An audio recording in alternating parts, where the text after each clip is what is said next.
검찰 수사 도중 극단적인 선택을 하는 사례가 잇따르면서 심리적인 배경에 관심이 쏠리고 있습니다. 네, 자세한 내용 전문가와 함께 알아보겠습니다. 동국대 경찰행정학과 이윤호 교수 전화로 연결돼 있습니다. 교수님 안녕하십니까? 네, 안녕하십니까? 네, 먼저 앞서 리포트에서 봤듯이 이 검찰 수사 도중에 자살한 사회 유력 인사가 꽤 많습니다. 이렇게 극단적인 선택을 한 피의자들의 공통적인 행동 특성, 어떤 것들이 있을까요? 그렇죠. 사회적으로 유력 인사일수록 지위가 높을수록 밑으로 추락할 것도 더 높죠. 그래서 좌절이나 모멸감도 훨씬 더 크게 느낀다는 점이고요.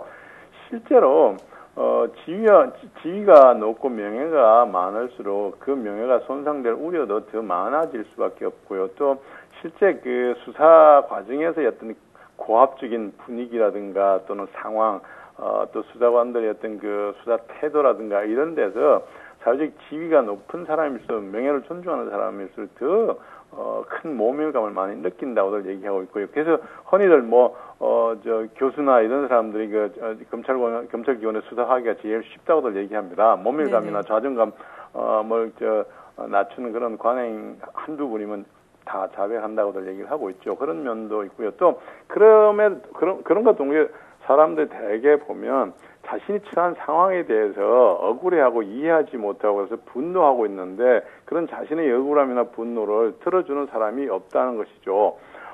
그래서 결국은 극단적인 어떤 좌절감에 빠지게 되고 그 경우에 내 체면이나 명예는 지키되 불명예 속에 죽는 것보다 차라리 내 명예를 지키는 편이 낫다고 생각하고 있고 또 죽음으로써 자신의 억울함이나 진실을 밝혀지리라는 그런 기대를 가지고 극단적인 선택을 하게 되죠. 네. 예, 잃을 게 많기 때문에 느끼는 좌절감이나 그렇죠. 수사 도중에 느끼는 모멸감 그리고 네네. 억울함 등이 그런 극단적인 선택을 네네. 하는 이유라고 말씀을 해주셨는데요. 또 대부분 유서를 남겼다는 게 공통점입니다. 이 유서를 남기는 심리적인 배경은 무엇인가요? 그러니까 단순히 자신의 체면이나 명예 때문에 극단적인 선택을 하는 것이 아니라 자신의 이야기를 들어주지 않는 데 대한 억울함, 그 억울함을 호소할 수 있는 방법이 적절한 방법이 없다는 것. 그래서 죽음으로써 자신의 억울함을 호소할 수 있는 기회가 주어지는데 예. 그 죽음을 통해서 자신의 이야기를 기록함으로써 유서로 남김으로써 자신의 이야기를 세상이 다 알아주기를 기대한다는 그런 간절한 호소이죠. 또 네. 우리는 그러잖아요. 죽은 사람에 대해서는 더 이상 얘기하지 않는 것, 토를 달지 않는 것, 그런 것도 자신의 억울함을 유서로 남기고 자살하게 되는 그런 이유가 되리라고 봅니다. 예. 예. 그러니까 억울함을 호소할 곳이 없기 때문에 유서로 남기고 이렇게 죽음을 선택한다는 건데 자살을 앞둔 사람이라면 평소와는 좀 다른 말이나 행동을 하지 않을까 싶습니다. 사실 자살을 행동으로 옮기기 전에 자살 생각이나 자살 충동 같은 전조 증상을 쉽게 알아챌 수 있으면 참 좋을 텐데 어떤 증상들이 있을까요?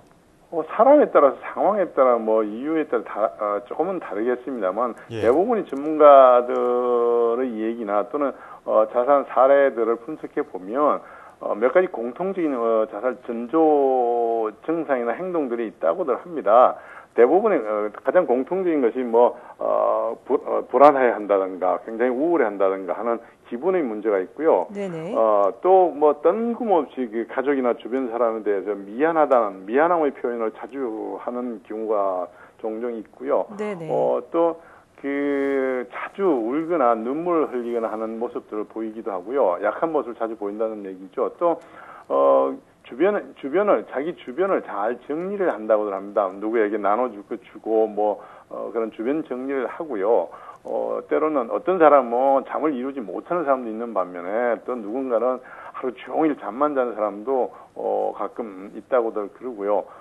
또 보험이라든가 금융이라든가 이런 어떤 금전적인 정리를 서둘러 한다든가 또 SNS나 이런 것들을 통해서 자신의 어떤 심정이라든가 비관적인 그런 심정 글들을 남긴다거나 또는 뜬금없이 자주 멍청해지거나 멍하게 서 있거나 하는 그런 태도를 자주 보이는 것들이 자살할 수 있는 그런 전조 증상이라고들 대부분 얘기를 하고 있죠.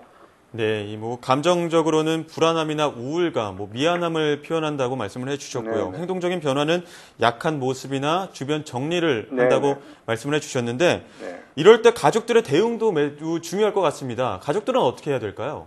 그렇죠. 뭐 여기서 전조정세들을 보더라도 우리가 가족이 함께 해줄 수 있는 것들이 많이 있죠. 같이 있어주는 것, 같이 이야기해줄 수 있는 것, 좀 배려해줄 수 있는 것, 걱정해줄 수 있는 것, 뭐 이런 것들이 할 수 있는 일들 중에 하나이고요. 또 하나는 그 불안해하는 심정들이 많이 있을 테니까 지금까지 사회적인 지위가 높은 사람일수록 이런 공경을 겪어보지 못했기 때문에 더 불안 정세도 심할 겁니다. 그래서 이런 불안한 정세들을 좀 안정시킬 수 있는 그런 가족들의 어떤 도움이 필요할 것이고요. 네네. 더 중요한 것은 이런 때일수록 혼자 두어서는 안 된다는 생각이 듭니다. 이번 네. 경우도 혼자 새벽에 밖에 나가서 자살을 시도하는 것처럼 누군가 항상 같이 곁에 있어 주는 노력이 필요하고요. 그런데 이런 그 극단적 선택을 예방하기 위해서는 어떤 가족의 또는 가족의 문제뿐만이 아니라 사실은 이런 극단적 선택에까지 이르게 한 그 수사기관이나 수사관이라든가 또는 수사관들의 어떤 수사관행이라든가 이런 것들에 대한 어떤 그 변화나 또 개선들이 더 중요하지 않나 싶습니다. 예, 뭐 이해와 배려 그리고 함께 있어주는 게 가장 중요하다고 말씀을 해주셨습니다. 교수님 오늘 말씀 감사합니다. 네네. 네, 뭐 이후에 어쨌든 이렇게 불행한 일이 발생했다는 것만큼은 참 안타까운 일인 것 같습니다. 네, 강압수사가 아니냐는 의혹도 계속해서 나오고 있는데요. 모쪼록 더 이상 불미스러운 일이 벌어지지 않도록 진실이 밝혀졌으면 좋겠고요. 주변 가족이나 사람들에게 이상한 징후가 발견된다면 좀 살피시고 공감하고 옆에 있어주는 게 중요하지 않을까 싶습니다.